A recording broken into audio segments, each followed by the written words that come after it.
October 2024માં થયેલા કમોસમી વરસાદ અને અતિવૃષ્ટિથી થયેલા પાક નુકસાન સામે ખેડૂતોને હજુ સુધી સહાય ન મળતા કોંગ્રેસે આજે કૃષિમંત્રી રાઘવજી પટેલના ફોટા આગળ ગાજર લટકાવીને અનોખો વિરોધ પ્રદર્શન કર્યું હતું।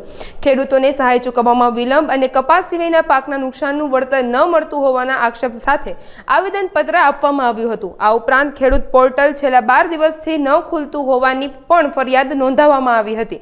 કોંગ્રેસે તાત્કાલિક ધોરણે ખેડૂતોને ન્યાય મળે અને તેમને नुकसान वळतर चूकववामां आवे तेवी मांग करी हती।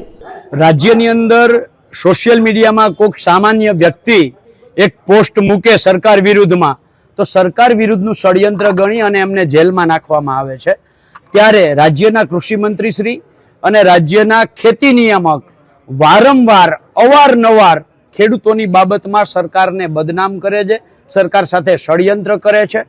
तेम छतांय एनी विरुद्ध कोई कार्यवाही थती नथी। एना अनेक पुरावाओ आपी चूक्यो छो ने आ एक वधारानो पुरावो जे ऑक्टोबर महीनानी अंदर राहत पेकेज जाहेर कर्युं छे ऑक्टोबरनुं एनी अंदर कपास पाकने मात्र एकनो ज समावेश कर्यो छे, बाकी एक पण पाकनो समावेश कर्यो नथी।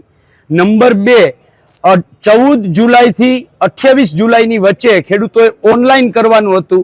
आजे 25 जुलाई थई छे, 12 दिवस थया छे।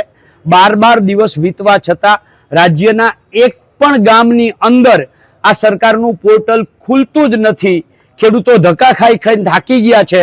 ત્યારે સવાલ એ થાય છે કે 1 કલાક 2 કલાક 3 કલાક 1 દિવસ 2 દિવસ પોર્ટલ ના ખુલે, ટેકનિકલ ખામી હોય, પણ 12 દિવસ સુધી આ ડિજિટલ ઇન્ડિયા ને ડિજિટલ ગુજરાતમાં જો પોર્ટલ સરકારનું ખુલતું ના હોય તો આ માત્ર ને માત્ર ક્યાંક ને ક્યાંક લટકતું ગાજર હોય। એટલે આજે અમે એક આશ્ચર્યજનક કાર્યક્રમ સરકારનું કૃષિ રાહત પેકેજ એટલે લટકતું ગાજર એ કાર્યક્રમ કરી અને જામનગર જિલ્લા કોંગ્રેસ સમિતિ અને કિસાન કોંગ્રેસ દ્વારા વિરોધ દર્શાવ્યો હતો।